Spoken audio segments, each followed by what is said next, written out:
प्रभु जीशुଙ୍କ मधुर नाम रे धन्यवाद मोर प्रिय माने। आजिर प्रसंग हेउछि जीशुଙ୍କର नूतन सृष्टि विषय आम अध्ययन करवा। द्वितीय करन्थियो 5:16-17 आस मोर प्रिय माने अध्ययन करवा।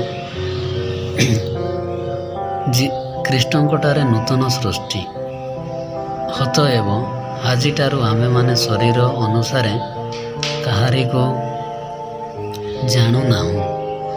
यद्यपि ख्रीष्टन को शरीर अनुसार आमे माने जानिअछु, तथापि एबे आउ ताहांकु सही प्रकार जानू नाहु।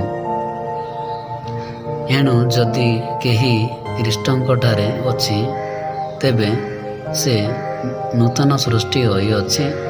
पुरातन विषय सबु लोप पाइअछि।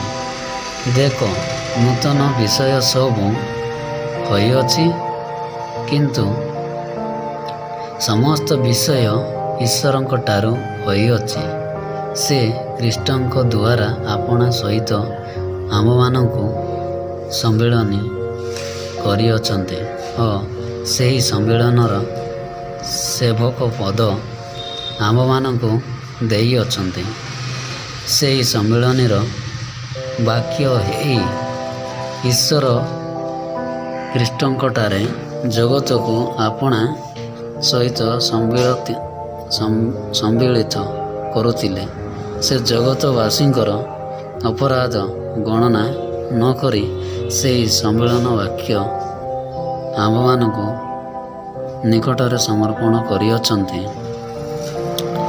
ଅତଏବ ଈଶ୍ୱର ଆମମାନଙ୍କ ଦ୍ୱାରା ଆହ୍ୱାନ କରୁଥିବାରୁ ଆମେମାନେ ଖ୍ରୀଷ୍ଟଙ୍କ ପକ୍ଷରେ ରାଜଦୂତର କର୍ମ କରିଅଛୁ। ଖ୍ରୀଷ୍ଟଙ୍କ ପକ୍ଷରୁ ଆମେମାନେ ନିବେଦନ କରୁଅଛୁ, ତୁମେମାନେ ଈଶ୍ୱରଙ୍କ ସହିତ ସମ୍ମିଳିତ ହୁଅ। ଯାହାଙ୍କଠାରେ ପାପର ଲେଶ ମାତ୍ର ନଥିଲା, ତାହାଙ୍କୁ ସେ ଆମମାନଙ୍କ ନିମନ୍ତେ ପାପ ସ୍ୱରୂପ କଲେ, ଯେପରି ଆମ୍ଭେମାନେ ତାହାଙ୍କ ଦ୍ୱାରା